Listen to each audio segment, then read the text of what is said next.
अगर 4 भाइयों में 3 भाई रोजगार से हैं, 1 भाई बेरोजगार है, तो वो मिलकर उसका ध्यान रखते हैं। बेटा बेरोजगार है तो बाप मरते दम तक उसका ध्यान रखता है, क्योंकि हमारे यहां कहा गया जो कमाएगा वो खिलाएगा, जो आया है वो खाएगा। अरे भाई, आप तो सिर्फ आदमी तक रहे। हमारी ये सोच इतनी व्यापक थी। मैंने कहा ना, झूठ के पुलंदे कैसे रखे गए। अगर आप लोगों से बहुत को ध्यान हो तो जब पितृपक्ष आता है, श्राद्ध पक्ष, जिसमें पूर्वजों के लिए किया जाता है, तो उस दिन, जिस दिन आप अपने पूर्वजों का तर्पण करते हैं, उस दिन क्या होता है, 3 खाने के हिस्से निकाल के रखे जाते हैं। किसके लिए? एक कुत्ते के लिए, एक कौवे के लिए और एक गाय के लिए। क्यों? हमारे यहां गाय देवतुल्य पशु माना गया है, हाईएस्ट पेडेस्टल पे है। कुत्ते को शमशान का के देवता भैरव का वाहन माना गया है, एंड ऑफ द लाइफ की तरफ दर्शाता है। और कौवा उस प्रकार की श्रेणी का जंतु है जो कि तमाम गंदगियों को साफ करता है। यानी हम सिंबॉलिकली ये कह रहे हैं कि अगर भगवान ने हमको सबसे developed creature of the earth और ऑफ द यूनिवर्स बनाया है, तो लोएस्ट से लेके हाईएस्ट तक हर आदमी का ख्याल रखना हमारा कर्तव्य है, हर जीव जंतु का ख्याल रखना हमारा कर्तव्य है। वो वहां तक पहुंचे नहीं पहुंचे। इसीलिए मैं कहता हूं कि सिस्टमेटिकली बैठकर आप लोगों के दिमागों में, हम लोगों के दिमागों में 2-2, 3-3 पीढ़ी से ऐसी चीजें बैठाई गई जिसके ठीक उलट थी। 1-2 उदाहरण और दूंगा। जैसा अब ये भी ममता जी ने बोला फिल्मों के बारे में, फिल्मों में भी आपने देखा, जैसे उन्होंने बताया, एक ऐसा सीरियलों में कैरेक्टर होगा। अब मैं एक दूसरी बात की तरफ आता हूं। आपने जितनी हिंदी फिल्में देखी होंगी, भाई मैंने तो हिंदी और इंग्लिश के अलावा नहीं देखी, एक आधा उर्दू की फिल्म ही देखी है, अन्य भाषाओं की तो फिल्में मैंने देखी नहीं है। मगर हर हिंदी फिल्म में शुद्ध हिंदी बोलने वाला कैरेक्टर या तो विलेन होगा या कॉमेडियन होगा। ये धीरे धीरे हमारे दिमाग में बैठ गया। हीरो क्या बोलेगा? 60, 70 और 80 के दशक तक उर्दू मिक्स्ड हिंदी बोलता था, पिछले 20 साल से इंग्लिश मिक्स्ड हिंदी बोलेगा। आप सबने वो गाना सुना होगा, विनोद खन्ना जी जिनकी डेथ हो गई, एक उनके ऊपर है जिसको कॉमेडियन गाना माना जाता है, प्रिय प्राणेश्वरी यदि आप हमें आदेश करें तो प्रेम का हम श्री गणेश करें। ये गाना क्या माना जाता था? कॉमेडी का। और एग्जैक्टली यही गाना, यही वर्ड्स का गाना, इब्तिदाई इश्क में हम सारी रात जागे अल्लाह जाने क्या होगा आगे, यह अच्छा गाना। और इतना ही नहीं, जी हाल मुस्किन मुगम्बु रंजिश बहार हिजरा में सारा दिल है, इसमें दिल के अलावा कुछ समझ में आया नहीं। हिंदी के शब्द आ जाए, अरे साहब बड़ी कठिन हिंदी, बड़ी क्लिष्ट हिंदी, कहां से ले आए? अगर साफ साफ उर्दू भी बोल दिया, ये कहां ले आए? अंग्रेजी मिक्स्ड होना चाहिए। भाई अंग्रेजी मिक्स्ड होकर हम, देखिए ये सारी चीजें हम लोगों के दिमागों में बैठा ली जा रही हैं। हम कहां जा रहे हैं? एक छोटा सा उदाहरण आपको देता हूं। मैं किसी भाषा के प्रति सम्मान या असम्मान नहीं व्यक्त करना चाहता, एक तथ्य सामने रखना चाहता हूं। अंग्रेजी भाषा में केवल 5 वॉवेल हैं, AEIOU, केवल 5 वॉवेल, और मात्रा पाई जैसी कोई चीज ही नहीं है। इसलिए इसमें साइलेंट का भी प्रॉब्लम है और एक्सेंट का भी प्रॉब्लम है। एक कश्मीरी और पंजाबी जिस एक्सेंट में बोलता है, एक बिहारी जिस एक्सेंट में बोलता है, एक तमिल और केरलाइट जिस एक्सेंट में बोलता है, उसमें भारी अंतर है। मगर जिन लैंग्वेजेस की फोनेटिक्स डाइवर्सिफाइड है, अब जैसे उसमें मैं एक एक्सट्रीम एग्जांपल देता हूं, संस्कृत। आप वैष्णो देवी के मंदिर जाइए या तिरुपति बालाजी के मंदिर, काशी विश्वनाथ या कामाख्या, जब पुजारी मंत्र बोलना शुरू करता है, एक्सेंट में कभी डिफरेंस देखा है? वो भी तो उसी इलाके के हैं। क्यों? क्योंकि आपकी लैंग्वेज की फोनेटिक्स डेवलप्ड है, साइंटिफिक है। उदाहरण के लिए, आप सब ने कभी ध्यान दिया हो या ना दिया हो, हिंदी में कहते हैं ना काखा गाघा अंगा, का जब बोलते हैं तो जबान कहां लगती है? फिर खा में और पीछे, गा में और पीछे, घा में और पीछे, जब अंगा बोलते हैं तो गले से निकलता है। The entire phonetics is designed as per the contour of your vocal cord. एक प्रकार के शब्द एक साथ, तथ दध ना सब दांत से अंतर है, पफ पफ मा सब होठ से। इतना डेवलप्ड, इतना साइंटिफिक इंस्ट्रूमेंट हमारे पास, और हमें समझाया जा रहा है कि नहीं ये छोड़ दो, ये तो वैसी बात हो गई कि हमारे पास स्मार्टफोन है। मगर दुनिया जो है वो पुराना वाला जो नोकिया हम यूज करते थे उसके पीछे भाग रही है। तो नहीं जी, हम तो उसी के साथ चलेंगे।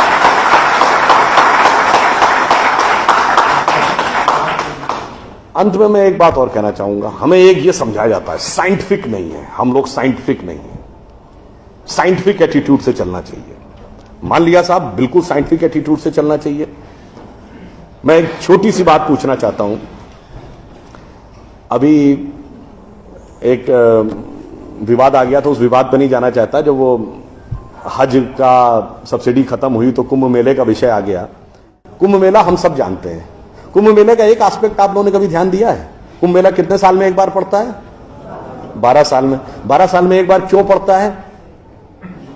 क्योंकि वो जुपिटर की साइकिल पर आधारित है। बृहस्पति ग्रह हर 12 वर्ष के बाद अपना एक चक्कर पूरा करके उसी राशि में दोबारा आता है, इसलिए कुंभ मेला 12 वर्ष में एक बार पड़ता है। हजारों सालों से चला आ रहा है, ठीक है। तो इसका मतलब हमको पता था ना कि बृहस्पति की साइकिल 12 साल की है। इनको तो अभी 100 साल पहले पता चला कि बृहस्पति की साइकिल 12 साल की है।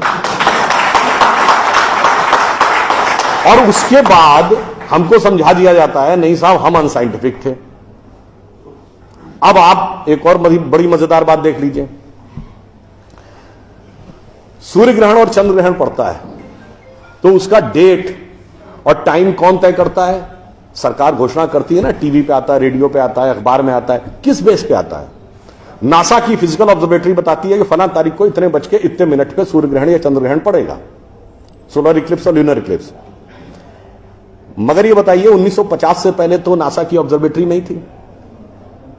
1920 में जब अल्बर्ट आइंस्टीन ने रिलेटिविटी की थ्योरी दी, उससे पहले रिलेटिव मोशंस ऑफ प्लैनेट नहीं पता था। सॉरी, 1916 में। 1920 में एडविन हबल एक साइंटिस्ट हुए जिन्होंने एक्सपेंडिंग यूनिवर्स की थ्योरी दी, उससे पहले एक्सपेंशन ऑफ यूनिवर्स नहीं पता था।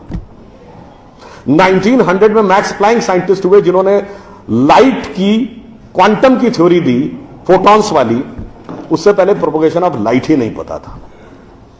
1897 में जे टॉमसन ने इलेक्ट्रॉन खोजा, उससे पहले आप मानते थे एटम अनडिविजिबल है। और 1633 में आप ये कहते थे, गैलीलियो को फांसी दे रहे थे इस बात के लिए कि उसने कहा सन रिवॉल्व्स राउंड द अर्थ गलत है। तो भैया आप 380 साल चल के जहां पहुंचे हैं, हमारा पंचांग तो युधिष्ठिर के जमाने से एज इट इज चला आ रहा है। क्या मतलब ये लॉजिक नहीं है, ये तो साइंटिफिक। फिर भी हमें समझाया जाता है कि साहब जो हमने सोचा उस सब हम अनसाइंटिफिक थे, हम गलत थे। बड़ी मजेदार बात है। इन ए स्पैन ऑफ लिविंग जनरेशन, 50 साल में देखिए ये जो अर्बन नक्सल्स थे उन्होंने हमारे दिमागों में क्या क्या भरा और फैक्ट क्या था। 50 साल पहले जिस जिस चीज का मजाक उड़ाया गया वो चीज आज ठीक उसके उलट हो गई। 50 साल पहले कहते थे अरे यार ये अगर खेती करनी है तो mechanise farming, chemical fertiliser use करो। गाय के गोबर से कोई खेती होती? आदमी चांद पे पहुंच गया, तुम गाय के गोबर पे पड़े हो।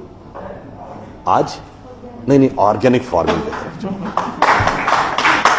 50 साल पहले क्या कहते थे? अरे भाई ये जड़ी बूटियों फल पत्ती खाने से कोई इलाज होता है? नीम हकीम खतरा है जान।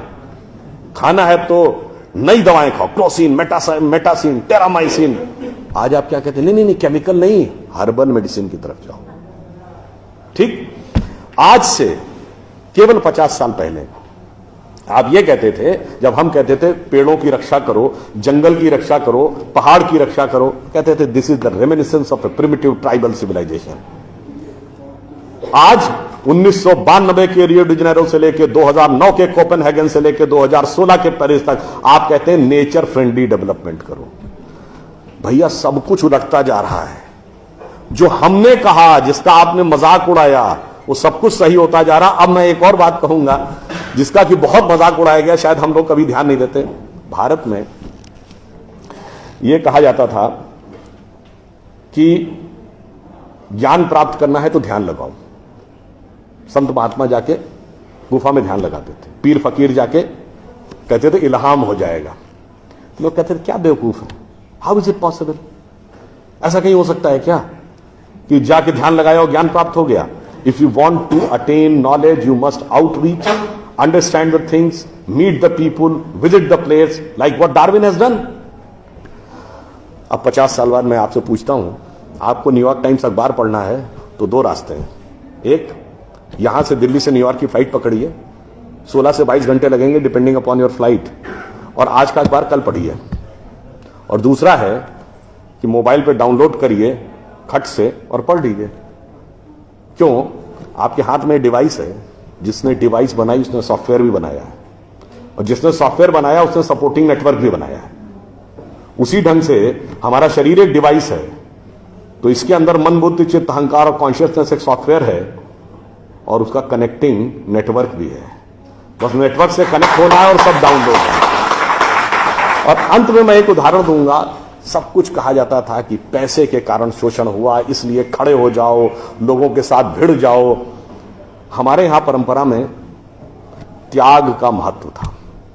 हम आपसे पूछें, दो राजा बताइए जो सबसे बड़े महान माने गए भारतीय संस्कृति में, राजा राम और राजा हरिश्चंद्र। दोनों इसलिए कि त्याग किया, इसलिए नहीं कि बड़ा बड़ा इलाका अलेक्जेंडर द ग्रेट की तरह कब्जा कर लिया। अब मैं एक आपको उदाहरण देता हूं, वो त्याग कैसे समाज में रचा बसा था। हमारे पूज्य संतों में से एक हुए संत रविदास, काशी के रहने वाले थे। उनके पास भगवान राम की एक मूर्ति थी। काशी नरेश उनके पास गए, कहा जाता था इतनी सिद्ध मूर्ति है, आप कृपया इसे मुझे दे दीजिए।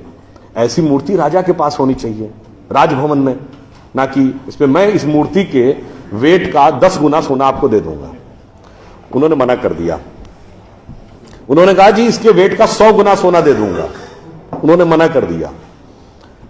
तो राजा को थोड़ा क्रोध आ गया। उसने ऐसा है रैदास जी, आज जिस झोपड़ी में रह रहे हैं इसमें जितना सोना आ सकता हो नीचे से ऊपर तक उतना भर लीजिए, उतना मैं आपको देने को तैयार हूं। तो एक बार उनकी पत्नी का मन आया कि भाई ऐसा बढ़िया ऑफर नहीं मिलेगा, अब हमें इस पर विचार कर लेना चाहिए।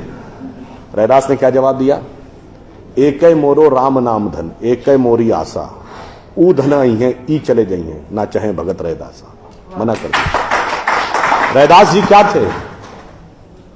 वो जूते बनाते थे, आज की परिभाषा के अनुसार दलित थे। अब आप आइए, संत कबीर जुलाहा थे, आज की परिभाषा के अनुसार ओबीसी।